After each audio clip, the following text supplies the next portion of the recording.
It's Transfer Tuesday on the Podcast Daily. That is Bill Landis. I am Austin Ward, and the portal action is coming fast and furious.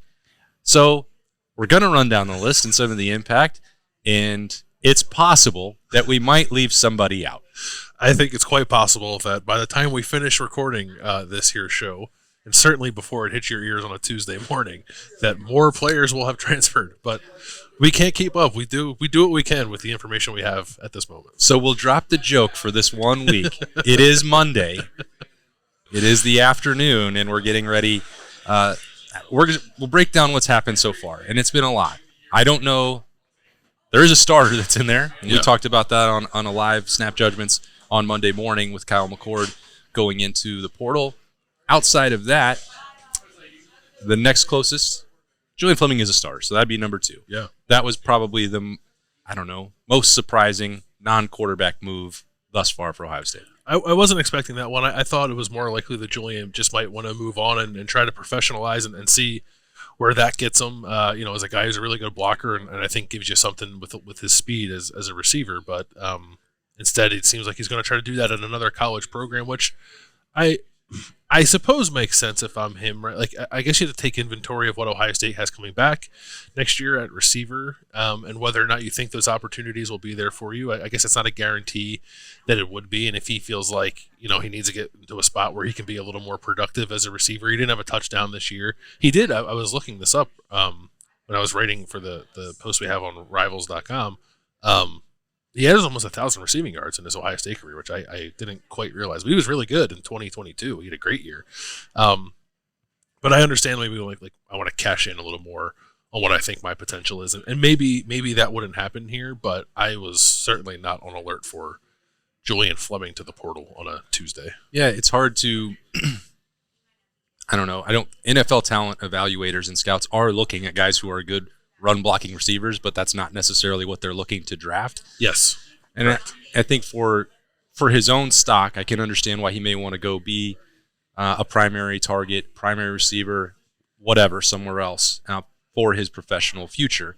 From the Ohio State side, why would it have been so important to maintain and keep Julian Fleming in the group? Because that run blocking was really good, because they've seen games like the Peach Bowl comes to mind for me, the impact that he had. He doesn't even need 10 targets to stretch it out and rack up 80, 90 yards. Like he can make a lot of things happen. Has he been a perfect, polished wide receiver? And no. And we talked about that process a number of times with him coming out of high school and the difficulty that was going to take. But I think what he does provide to Ohio State may be difficult to replace because,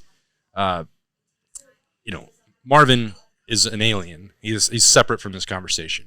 If they're able to get Emeka Ibuka to stick around for another year, he's a chess piece, and you can move him all around and do a lot of different things, but he's a good blocker. He's not a Julian Fleming level blocker. And I remember a lot of those conversations, Bill, like around October. It's like, man, Julian's had a drop in like several games in a row. Why is he still playing out there? Why isn't Carnell Tate out there? And then some of these same people would come back a week or two later and be like, oh, I saw that huge block that Julian threw downfield. And he was very good at that. I think he was their best blocker this year, like taking into account all the offensive linemen, all the tight ends, running backs, anyone who throws a block for Ohio State. I think Julian Fleming was their best and most consistent blocker, and he will be missed. Like maybe people roll their eyes at that. I get it. He didn't live up to the billing as a 5-star number 1 receiver, in some cases number 1 player in the class. I think he was done no favors by that evaluation because he was an incredible athlete in high school.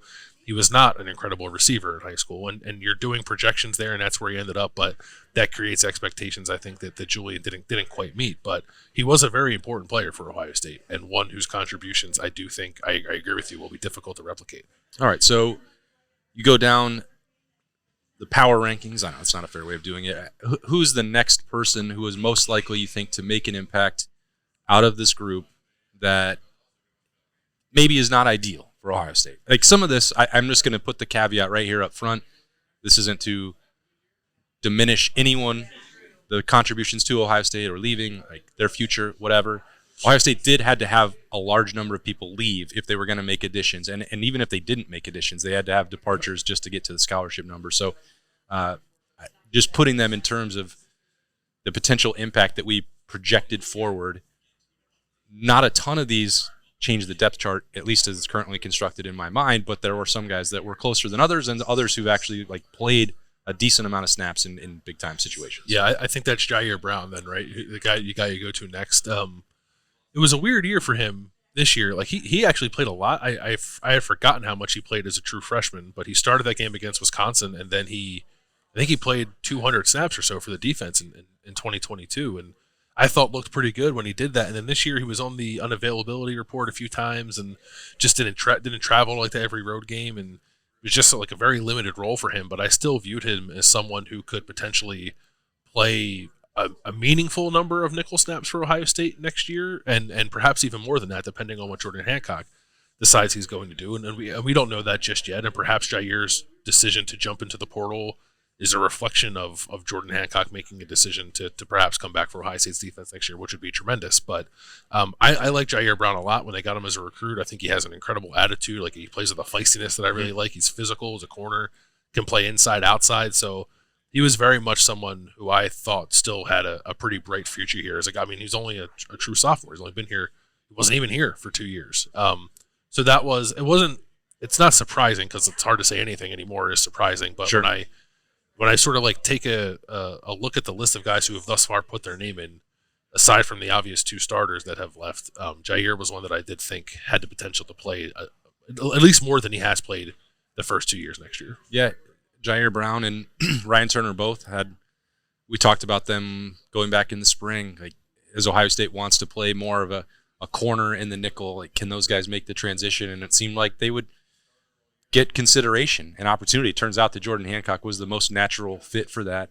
So I think, you want to be an Ohio State fan, or you're Tim Walton and Perry Eliano, you hope that means that Jordan Hancock's decision has been made and been conveyed to the staff and his teammates, so that that position doesn't become completely remade and you have to reload in a way that wouldn't be fun without any of those 3, or even Cam Martinez, who has been looked at in that role as well. So he's in the transfer portal, and a lot of this stuff has been happening in the secondary specifically, because you add in Kai Stokes, had one of the best springs of a freshman defensive back that I think any of us can recall for 2022, and then not a lot after that. I believe he played in 11 games, had 12 tackles, did some special team stuff.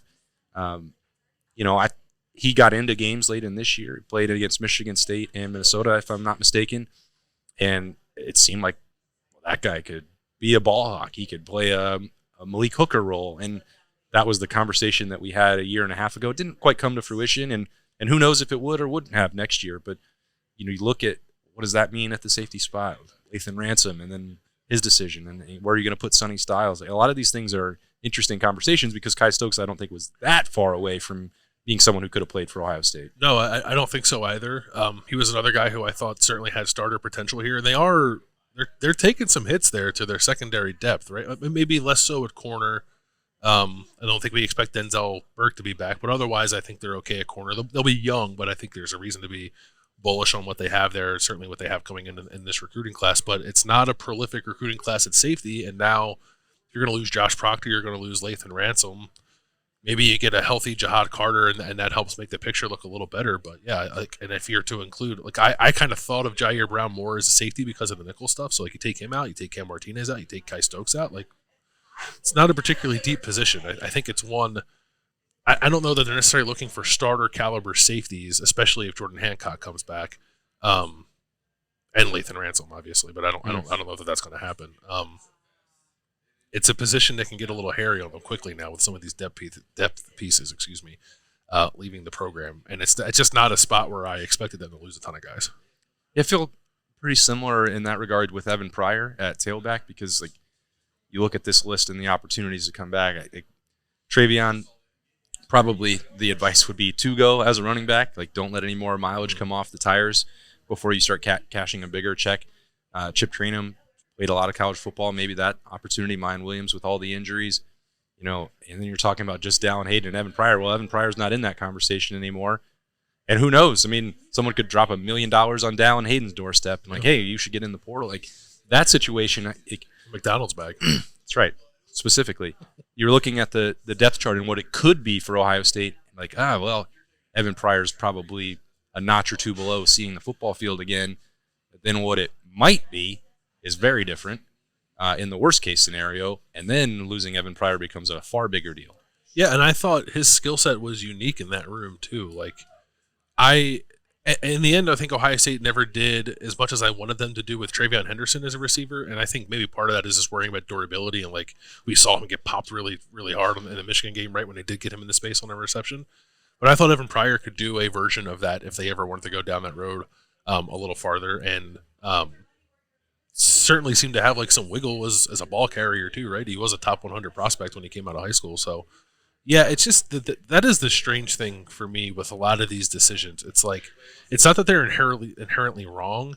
It just feels like they're rushed. And it's like, if you're in a position of a guy like Evan Pryor or Jair Brown, I just feel like it would be to your benefit. And I'm not saying this as a critique, because I understand it's hard and I'm not in their shoes. But the picture of the roster can change drastically, where all of a sudden like you're 2 steps higher on the depth chart than you thought you were going to be otherwise.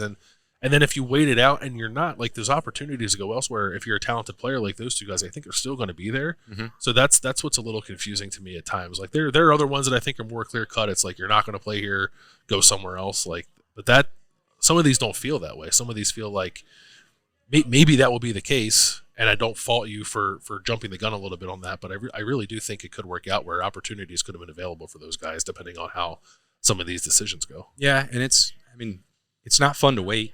And you hear all the time, and they're probably being told, get in the portal now.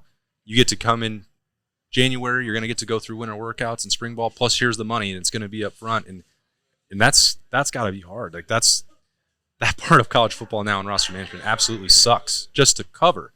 Like, to be in it and to have your career, your livelihood, your teammates, your everything tied up in this, and have so much pressure coming at you from the outside and people trying to reach into your DMs and like offer you millions of dollars. Yeah. That just it's figuring out how much of that is actually real and to do it right now, BS. And to do it right now. What, Berm? Mayan's going pro. Mayan is going pro. All right.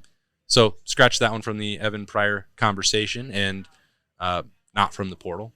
Well, it's another name that would have been in front of that's right. Evan Pryor that's not there now. You Scratch know what I mean? it from going above. So anyway, I just think that part is unfortunate. I stand with, like, I think almost everybody else, that the guys deserve name, image, and likeness rights, but the unintended consequence of that is how insane the pressure is to make decisions. And before, like, the season ended 9 days ago. Yeah.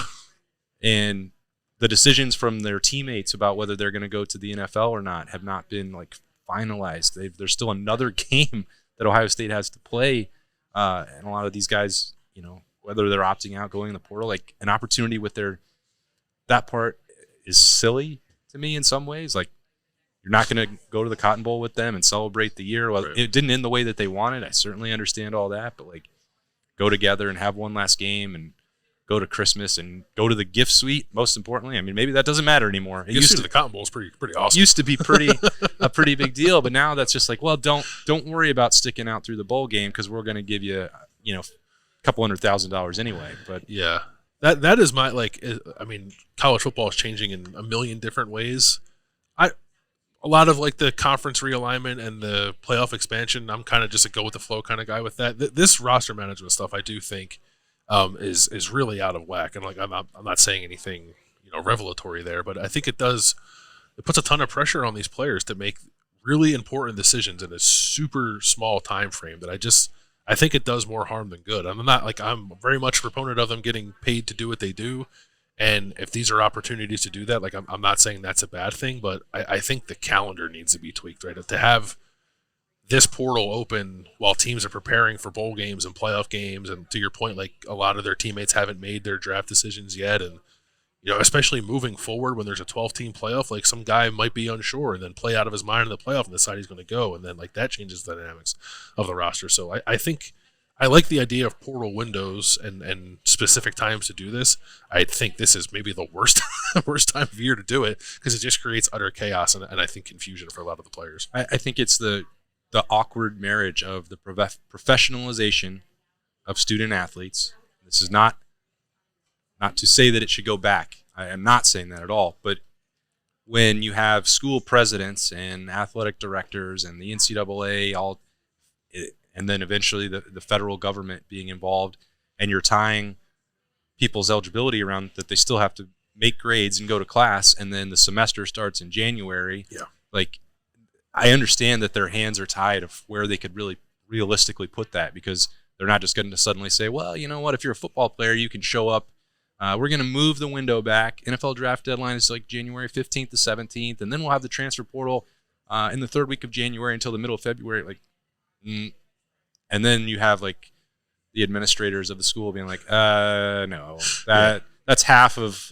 He's missed 25% of his classes. There's no way he's going to be able to pass that. And they're like, you don't have to act. Well, never mind. You don't have to go to class. Like, I know that there's a dream world out there where it's like, well, cool. Like, it doesn't matter. Not going to class sounds great. But it is still a university and a college, and they are still trying to maintain that part. So, like, where else can you put it? The only option is December and then the summer, and it makes this part of the year just absolutely brutal and really unmanageable in my mind. Yeah, it is unmanageable. That's a good point that I really didn't just take into consideration, and maybe we don't take into consideration enough, is like they are students. We forget that. We do forget it's that harder. sometimes. It's harder and harder every year to remember that. But yeah, it does complicate things tremendously. One other position of note, I think, for Ohio State is center, with Vic Cutler and Jacob James going in. Just like annihilates the depth. It's Carson Hinsman and Josh Padilla playing center on the roster right now, and maybe Luke Montgomery can play center.